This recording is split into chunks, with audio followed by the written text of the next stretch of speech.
In this video, we're going to compare standard pocketing step-over versus iMachining's controlled step-over.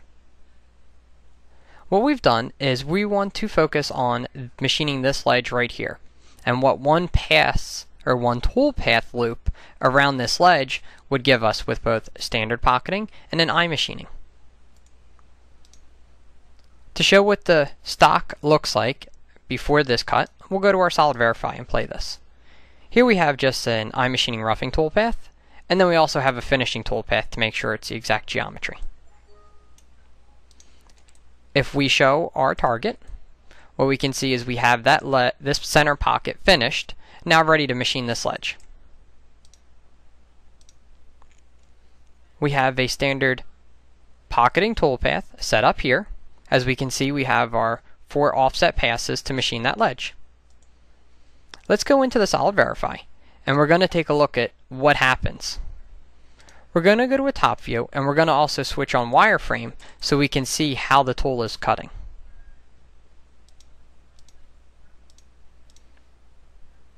Here we have the tool entering into the first corner.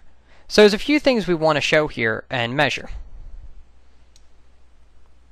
We're going to use a screen capture utility called Jing that I like to use. It's going to allow us to draw some errors on this. Now what we have here is we have a few things going on. We have the toolpath, and we have what the tool is doing along this toolpath. We're going to draw an arrow for the cut direction.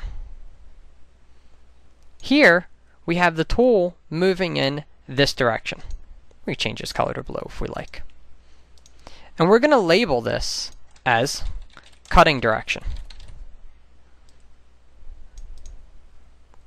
Now, when we look at step over, or really what we're looking at is width of cut, we want to measure width of cut based on the cutting direction. So we're going to draw 2 arrows on where the tool is touching at the first point, here, and where it's touching here.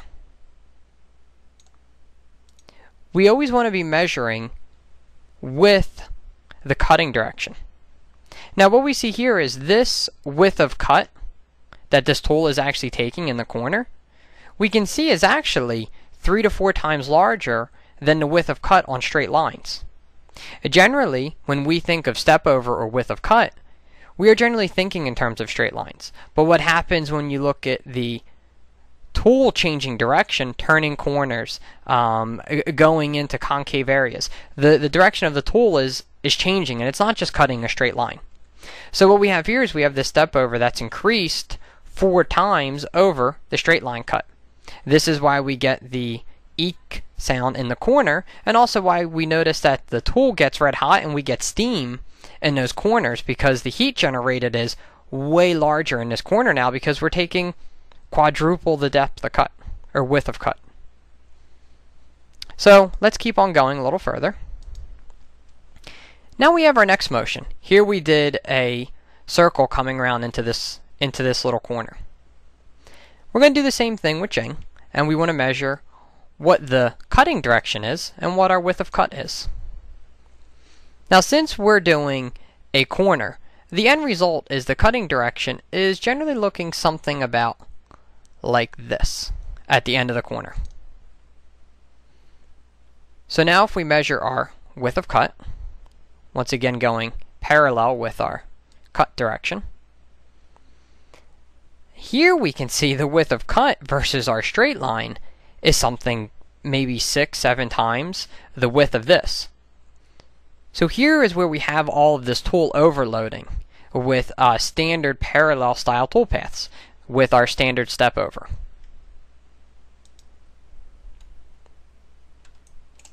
As we'll just play through the rest of the toolpath to show you what you get. Now visually what we see is we have a constant width of cut just looking at this visually with our eye. But in reality, as we just saw, the cutting direction is not a straight line, so the width of cut that the tool or the material that the tool is actually removing is not constant by any means. So now let's go take a look and see what iMachining gives us here. We're going to take that pocketing toolpath and just drag it below it. We're going to go back to our Solid Verify. We're going to repeat the exact same steps. We'll zoom in on this corner, we set it to our top view, and we also go to wireframe. And we're going to single step through iMachining. Now the first thing we see here is that iMachining is gently entering into the material. Once we hit here, we can see we're now at our width of cut, or the controlled step over we have.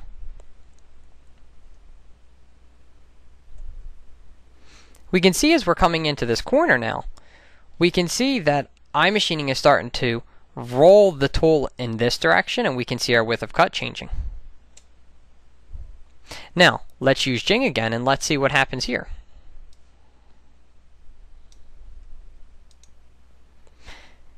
We're going to draw our arrows again. So what we see is, since we're kind of turning this corner, we basically have the tool coming at a direction roughly like this. Once again, we'll label this cutting direction. We're going to draw our arrows.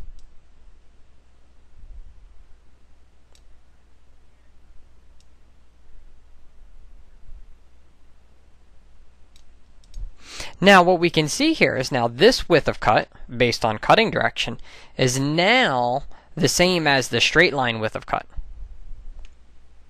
Which brings us to our definition of controlled step over. And we'll type this out, that way it's very clear for everybody. So controlled step over is, it is to constantly adjust step over to give a constant width of cut based on cutting direction.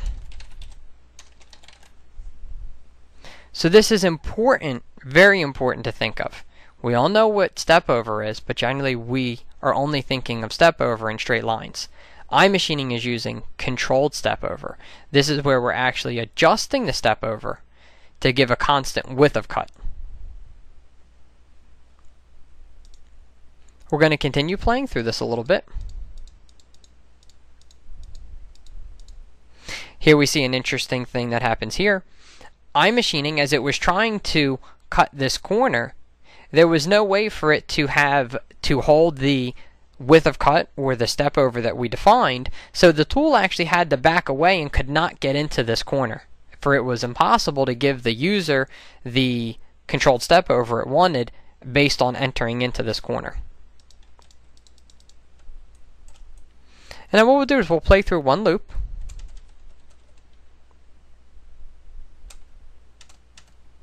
So there we have one loop.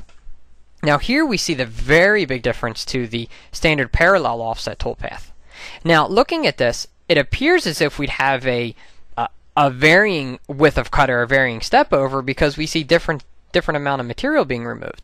But in reality, when we measure the width of cut based on tool direction to give a constant load on the end mill, because we're mostly concerned about what the end mill is doing when it's removing material, not what the toolpath looks like in a CAM software. Here we see we get this varying step over along this entire part. You can see it getting to the thickest points when it's at the straight lines. And what we can do is we'll actually switch to an isometric and just finish playing out this toolpath so we can see iMachining finish. And what iMachining does is it continues to progressively shave away the material in a constant spiral motion with our morphing spirals. Then at the end it goes through and it cleans out all the corners to remove that material.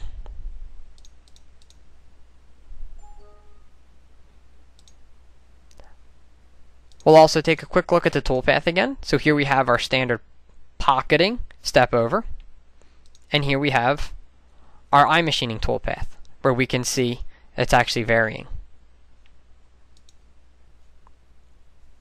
Now what we want to do is we want to review what this actually does for us.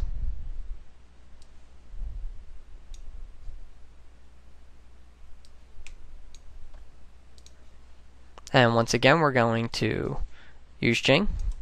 So what are the effects of not using controlled step over in your CAM software?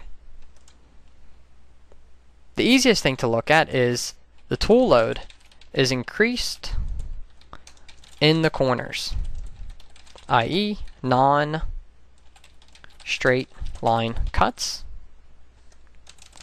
What this is going to lead to is it's going to lead to tool wear and fatigue. It's going to lead to broken tools. It's going to lead to multiple depth of cuts. And when we pick multiple depth of cuts, what this is going to do is it's going to wear the lower portion of the tool's flute.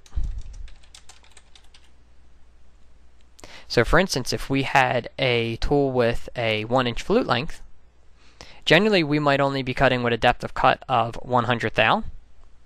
So what this means is we had 1-inch flute length, but we only cut with 1/100 thousandths. That means we never get to use the other 900 thousandths worth of flute length. This is what leads to premature tool wear before the tool's actually finished machining. And I think a lot of us are familiar with retipping end mills, where we grind off the bottom of the end mill and then retip it, because the upper portion of the flute is generally still good. Now the end result is this leads to 1. Slower cycle times, higher quoting costs from that. We have increased tool costs. We have scrap parts from broken tools. And we also have a decreased chance of machining an acceptable first run